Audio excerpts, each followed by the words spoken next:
গত ২১শে জুলাই উত্তরার দিয়াবাড়িতে অবস্থিত মাইলস্টোন স্কুল অ্যান্ড কলেজের ঘটে গেল একটি হৃদয় বিদারক ঘটনা।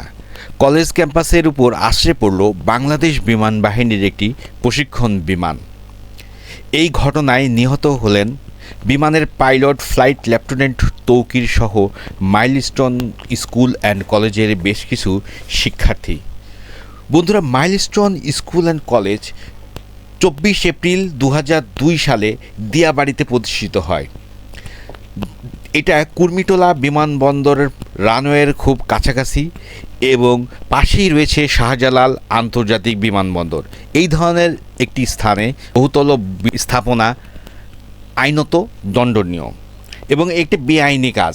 ২০০২ সালে স্কুলটি প্রতিষ্ঠার সময় সরকারি মহল এমনকি তৎকালীন প্রধানমন্ত্রীও বাধা প্রদান করেছিলেন বলে আমরা জানতে পারি, কিন্তু স্কুলটির কর্তৃপক্ষ এই সমস্ত বাধাগুলো অগ্রাহ্য করে তারা একটা ভিন্ন পথ অবলম্বন করলো।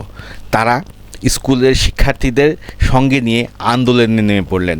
স্কুলের শিক্ষার্থীরা বিভিন্নভাবে রাস্তায় মানববন্ধন সহ বিভিন্ন উপায়ে আন্দোলন পরিচালনা করে অবশেষে অনুমোদন লাভ করলেন এবং প্রতিষ্ঠিত হলো ওই ঝুঁকিপূর্ণ স্থানে এই প্রতিষ্ঠানটি। পরবর্তীতে আমরা জানতে পেরেছি বেশ কয়েকবার চেষ্টা করেও স্কুলটি স্থানান্তর করা সম্ভব হয়নি। ওই স্থানে সরকারের একটা পরিকল্পনা ছিল যে এখানে র্যাবের একটা ক্যাম্প স্থাপন করা হবে।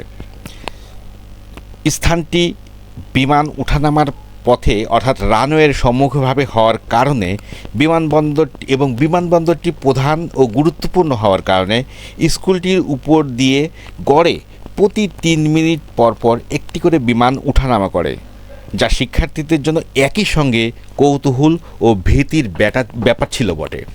তো বন্ধুরা, এমন একটি ঘটনার প্রেক্ষিতে এখন জনমনে প্রশ্ন উঠেছে, স্কুলটি প্রতিষ্ঠার এমন সব ঘটনাবলী অস্বাভাবিক কার্যকরণ নাকি এর পিছনে রয়েছে কোনো ষড়যন্ত্র? উইনার সিআর বিডিতে আপনাদের স্বাগতম। বন্ধুরা, পার্ট 2তে জানানোর চেষ্টা করব সেদিন কি ঘটেছিল।